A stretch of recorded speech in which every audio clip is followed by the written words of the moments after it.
Olá, amigos queridos, bom dia para todos.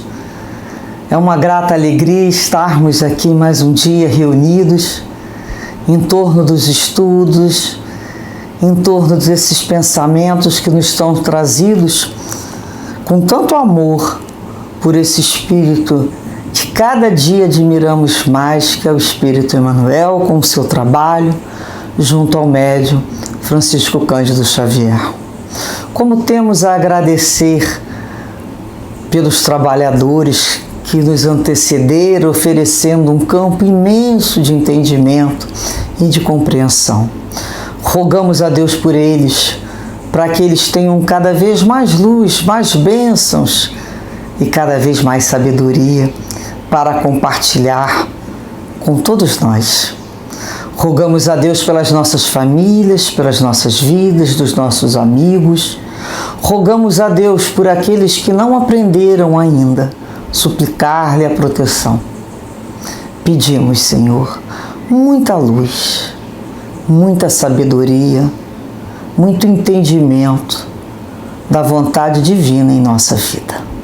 Que dessa maneira, então, possamos hoje fazer a leitura da lição que tem como número 56 e título Maiorais.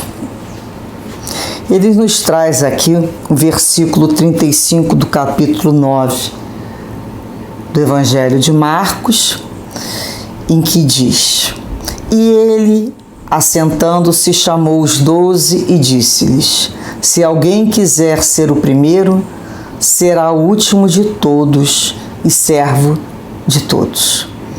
Assim Jesus ensinou. Ser dos primeiros na Terra não é problema de solução complicada. Há maiorais no mundo em todas as situações. A ciência, a filosofia, o sacerdócio, tanto quanto a política, o comércio e as finanças podem exibi-los facilmente.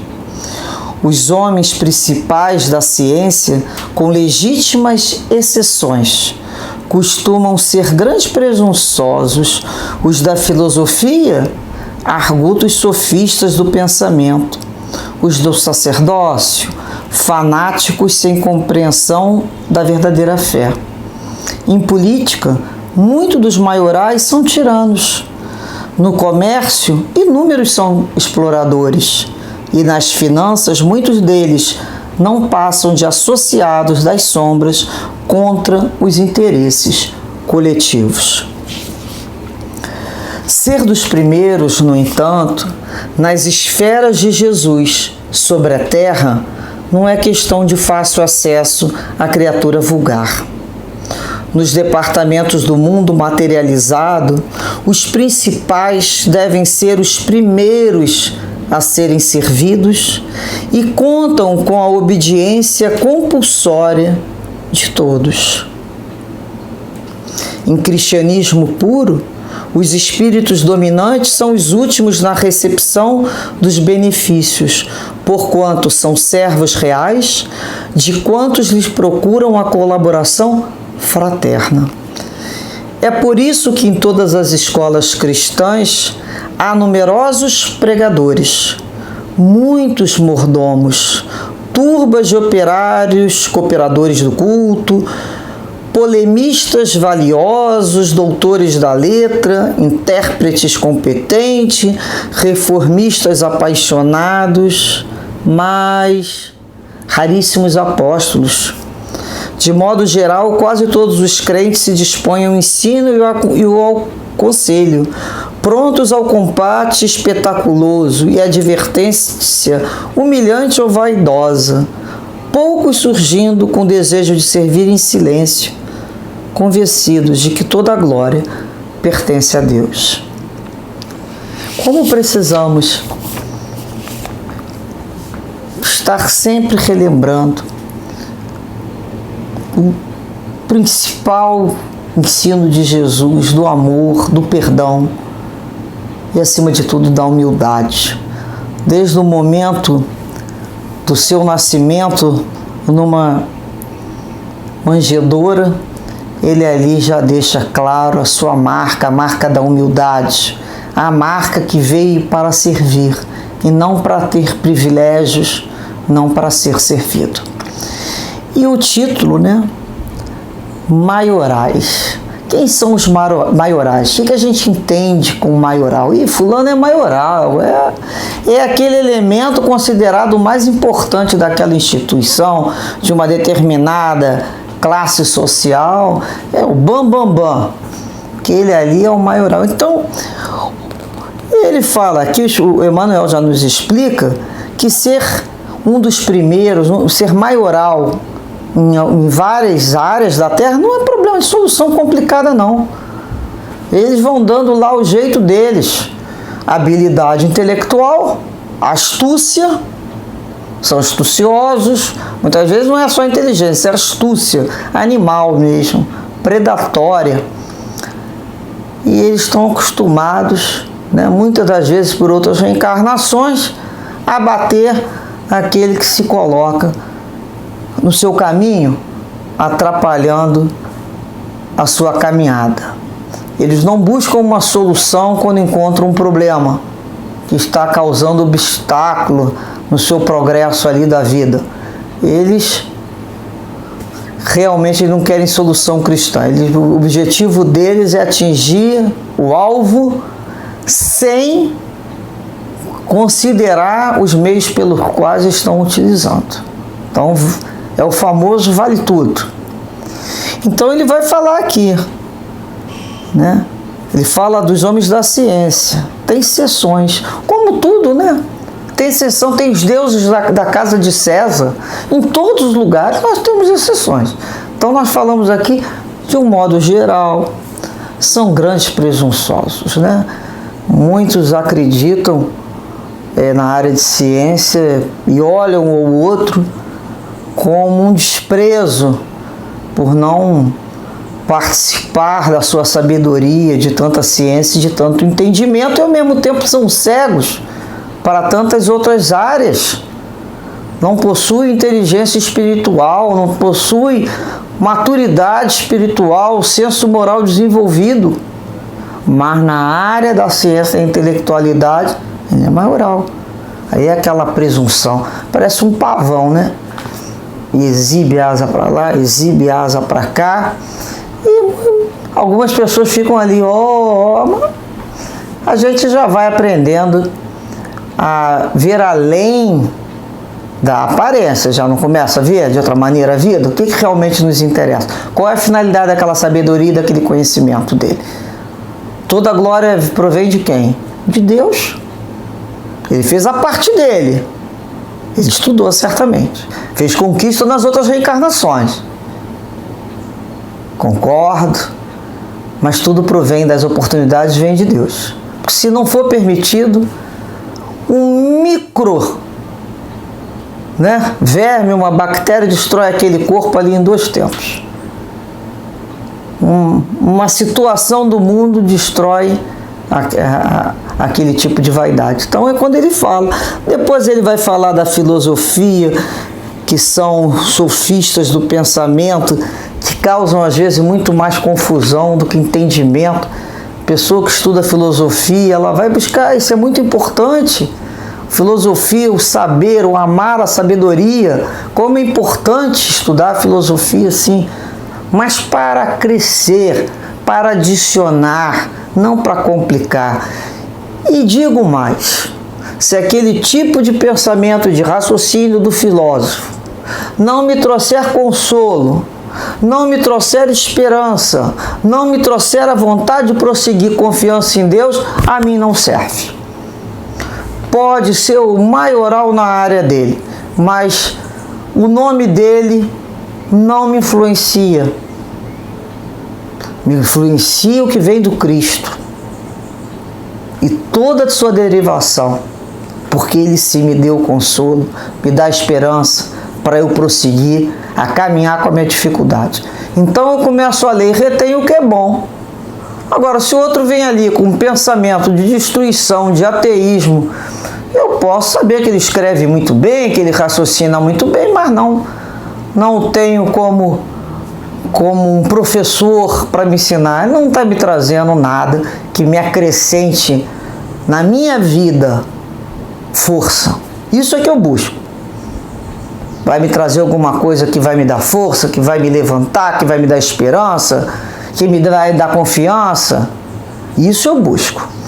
E ele fala, né, até dos sacerdócios, em todos os setores, quantos são fanáticos e exploradores do comércio, das finanças também são outros, e que buscam viver contra o interesse coletivo, em todos os setores. Então, tenhamos não o desrespeito pelo talento desenvolvido do outro. Vejamos aqui, ninguém aqui está falando em desfazer o talento que o outro conquistou com esforço. Em qualquer uma dessas áreas. A área da ciência, da filosofia, a área do sacerdócio, do comércio, da política, todas as áreas são importantes. E eu respeito a todos aqueles que fizeram a sua parte em busca do entendimento cada vez maior e trouxeram para o nosso mundo, para a nossa sociedade, para o nosso planeta, um complemento, uma ajuda na casa planetária que nos ajuda a nos livrar de tantas dores, de tantos males. Isso é importante. O que nós estamos falando aqui é para discernir que muitas vezes aquele conhecimento e aquele título não está sendo utilizado com a finalidade devida. Ou o possuidor do título, apesar de estar oferecendo à sociedade uma melhora, ele não está se integrando ao objetivo maior daquele conhecimento. Saber, né, com conveniência, com adequação. Saber utilizar a sua própria sabedoria. Então ele fala aqui, olha, que nos departamentos do mundo materializado, os principais são os primeiros a serem servidos e contam ali com a obediência compulsória de todos. São aqueles espíritos que aprenderam a mandar e serem obedecidos e não aceitam não serem atendidos na hora e no momento. Então eles vão, eles acreditam numa tal divinização do seu eu, da sua encarnação, como superiores. E alguém que se sinta superior ou melhor do que o outro, não está na sua completa saúde mental e espiritual. Não está. Porque aquele que está, ele olha para dentro dele. Não é mole, né? Será que é só eu que olho para dentro de mim e vejo aquela pia cheia de louça para eu lavar? Roupa para eu limpar? Uma casa interna inteira que muitas vezes foi delegada para fazer depois? Quanta coisa eu tenho para reorganizar internamente. Será que só eu? Ou será que eles não olham? Será que eu não consigo olhar para cima? Será que eles não olham para cima como a gente olha e fala: olha, como fulano tem essa qualidade melhor do que eu. Poxa, eu gostaria de ter, vou lutar para ter isso também. Vou estudar mais esse assunto. Isso é lícito, isso é bom. O outro me estimulou a também a fazer a conquista. Tudo eu posso ter que o outro tem. Depender se eu quero investir meu tempo e as minhas emoções naquele tipo de conquista. Algumas me interessam, outras não. Ah, mas aquilo ali todo mundo acha bom. Todo mundo, eu faço parte do mundo, mas eu já tenho que saber o que eu quero para a minha vida, para o meu currículo pessoal. Algumas atividades não vão atingir o objetivo dentro de mim que eu espero. Então eu começo a olhar, poxa, olha só como é que eu reconheço a habilidade nesse setor que o outro tem ou não tenho. Ah, mas você quer parar para estudar isso, tanto. Não quero. Isso eu não quero, porque eu quero meu tempo para estudar isso. Nós temos um tempo, todo mundo tem um tempo. Nós vamos decidir o que nós vamos investir do nosso tempo, da nossa inteligência, no que foi importante. Às vezes é um momento de realização material para a sobrevivência, nós temos que ter objetividade. Em outros momentos são outros tipos de conquista. Nós temos que entender que cada fase da vida temos prioridades diferentes. Mas a prioridade é sempre a finalidade maior, é entendermos que tudo provém de Deus.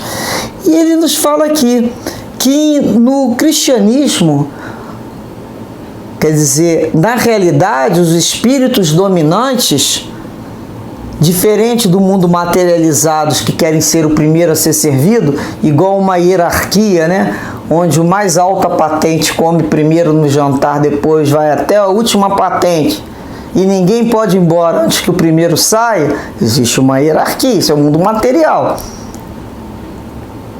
No mundo espiritual ele está falando, o espírito maior, de maior envergadura, que é um dominante, eles são os últimos na recepção dos benefícios. Porque eles estão trabalhando, atendendo os outros que procuram a colaboração fraterna. Olha a diferença. Então, realmente nas escolas cristãs tem muito pregador, cooperador, polemista, pessoas que vão lá para fazer polêmica, doutores que sabem tudo de cor da lei, reformistas, enfim, mas raríssimos apóstolos. Porque o apóstolo, para seguir Jesus, ele já entendeu que a marca do Cristo é a marca da humildade. Mas vamos lembrar lá da ceia, onde Jesus, né, tira a sua túnica, se cinge com uma toalha, a moda de um escravo, pega a bacia com água para lavar os pés dos seus discípulos. E quando Pedro falou, não vai me lavar o pé, porque era uma vergonha, mas vai lavar meu pé? Quem lava o pé é o escravo.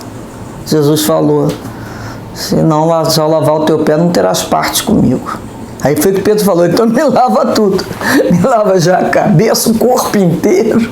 Sempre Pedro com essas tiradas, né? Então me lava todo, Senhor. Ele falou, não é necessário. Mas é interessante, quando pedem, né? Porque a mãe esposa de Zebedeu, Maria ali, pede para que o filho seja colocado em determinado local do Cristo. Ele fala, olha, esse é o meu pai que decide, alguns locais são determinados. E então ele sempre demonstrando que aquele que quiser ser o primeiro, que seja um dos últimos. Porque o espírito que já tem a consciência elevada, que já se sente integrado às hostes de Jesus, dessa falange de trabalhadores, ele quer atender o outro. Ele nem pensa em ser atendido, ele quer estar ali para trabalhar. A alegria dele é servir, como a alegria de Jesus é fazer a vontade do Pai, meu alimento é fazer a vontade do meu Pai, a alegria do cristão é servir em nome do Cristo. A todos aqueles que precisam em nome de Jesus. Eu estou fazendo, mas fulano é ingrato, cicrano não consegue perceber o esforço. Mas não é esse pensamento do verdadeiro cristão. Verdadeiro cristão faz em nome de Jesus. O outro ainda não tem condições de receber. Estou fazendo pelo Cristo, foi isso que ele me ensinou a fazer. Pouco nos vai dar se o outro agradeceu ou não agradeceu, porque nós é que pedimos para trabalhar com Jesus do jeito que ele trabalha. Se Jesus fosse esperar nós agradecermos sinceramente a ele de coração todas as bênçãos que nós recebemos e as nossas famílias, ele pararia de ter feito favor para ajudar a gente já há quantos séculos, milênios. Porque demora para o espírito evoluir e entender o que é gratidão. Entender que é melhor dar do que receber. Que é melhor, né, poder ajudar do que ser ajudado. Às vezes a criatura fica ali na posição de ser ajudada, dentro até de um setor religioso. Ela recebe passe, ela recebe ajuda, recebe esse atendimento, recebe... Tem uma hora que tem que incomodar. Ninguém vai chamar ela a atenção, não. Mas ela mesma vai falar assim, pô, só fico aqui, com a mão estendida? Será que enquanto essa mão está estendida aqui, pedindo a Deus socorro, a espiritualidade amiga, essa mão aqui também não pode atender a outros? Então quando ela começa, até que uma hora que ela descobre que as duas mãos atendendo a outra, a ajuda vai entrar por outros lugares sem precisar ficar com uma das mãos parada. Então no início começa com as duas mãos paradas, depois já começa com a mão assim, depois já começa com a mão do outro descendo, aí depois as duas mãos vão para o trabalho e a gente se eleva para Deus. Então esse é o movimento do apóstolo, porque para seguir Jesus, o Rabi, Jesus, não bastava decorar texto, como os outros rabinos exigiam dos seus discípulos. Ele pedia algo a mais. Não era qualquer um que ele aceitava, não. O que ele pedia, algo a mais? Ele pedia o amor. Ele pedia que o outro desse de si mesmo. Decorar a letra de lei não interessava a Jesus. Ele queria ver quanto o outro se doava ao outro. É uma exigência. Então a gente começa a lembrar, né, que aqueles que se dispõem ao ensino e ao conselho, prontos ao combate espetaculoso e advertência humilhante, está em nome de Jesus. Mas está ali divertindo o outro, que o outro está fazendo errado a lei de Deus, mas está humilhando. É uma forma que ele ainda não entendeu, mas ele está tentando aprender. Vamos ver, ele tem que ter esse pensamento. Ele está no momento dele de fazer daquela maneira, onde ele vai fazer melhor. Ele está tentando fazer. Primeiro ele fala daquela maneira, depois ele vai modificando, depois ele vai entendendo que não adianta ele iluminar muito alguém que ainda não está com condições de reter aquela luz. Vai devagarinho. O importante é caminhar e nem colocar o outro, né? Aquele que vai ajudar naquela posição vaidosa, né? Olha, minha agenda é super lotada, eu sou uma pessoa... Temos agenda, temos compromisso, mas não é aquela ajuda onde o outro busca mais aparecer do que servir. Então estamos todos com Jesus aprendendo a servir em silêncio, nos convencendo que tudo que eu tenho pertence a Deus. Toda a glória provém de Deus. E nos lembramos, né, de uma história em que um frade estava lá na sua... há muitos séculos, né, quanto essa história que ela é muito antiga, na sua cela de oração em pensamento, fechadinho lá, já estava no momento de dormir, e ele entra em oração no final do dia, rogando, e ali ele vê, na presença da cela dele, a figura radiosa de Jesus, atraído pela sua prece. Ele com as dores, com as dúvidas, Jesus aparece, ele fica ali embevecido, hipnotizado, querendo conversar com Jesus. Naquele mesmo momento, toca a campainha lá fora, o sino. Era uma pessoa, um pedinte da estrada passando ali e chamando alguém para atender. Aí ele olha a presença de Jesus, escuta o sino de alguém pedindo, ele teve que fazer a escolha. O que você faria? Bem, essa história do frade nos conta que ele pediu desculpas ao Senhor, foi lá fora atender o pedido, deu o alimento e o agasalho que o outro precisava para seguir viagem, atendeu as suas necessidades do momento, até que o outro, ele pôde fechar o portão e voltar para sua cela, lembrando, né, da presença de Jesus que ele não pôde aproveitar. E quando ele chega na cela, cabeça baixa para olhar, ele vê novamente Jesus. Ele fala: Senhor, o Senhor está aqui, o Senhor não foi embora. Porque eu saí daqui? Ele: não, se você ficasse eu ia embora. Se você ficasse aqui eu ia embora. Mas como você foi atender, em meu nome eu aqui estou junto a ti. É linda a história, para a gente sempre lembrar que mesmo não estando materializado, porque não há essa necessidade, nós sentimos a presença dos executores da vontade de Deus, dos colaboradores de Jesus, nos atendendo, enquanto atendemos os outros. Não é para paralisar e nem para fazer honras. Jesus não precisa das nossas, purpurinas, os nossos elogios, nosso ajoelhamento, ficarmos deitados, nada disso. Jesus quer que possamos nos amar uns aos outros como Ele nos amou. Aí sim, Ele estará sorrindo e sempre nos aguardando. Muita paz, muita alegria no servir e busquemos dentro de cada um de nós como podemos cooperar. Com simplicidade, silêncio. O importante é que a vibração fale alto. Muita paz, queridos. Graças a Deus.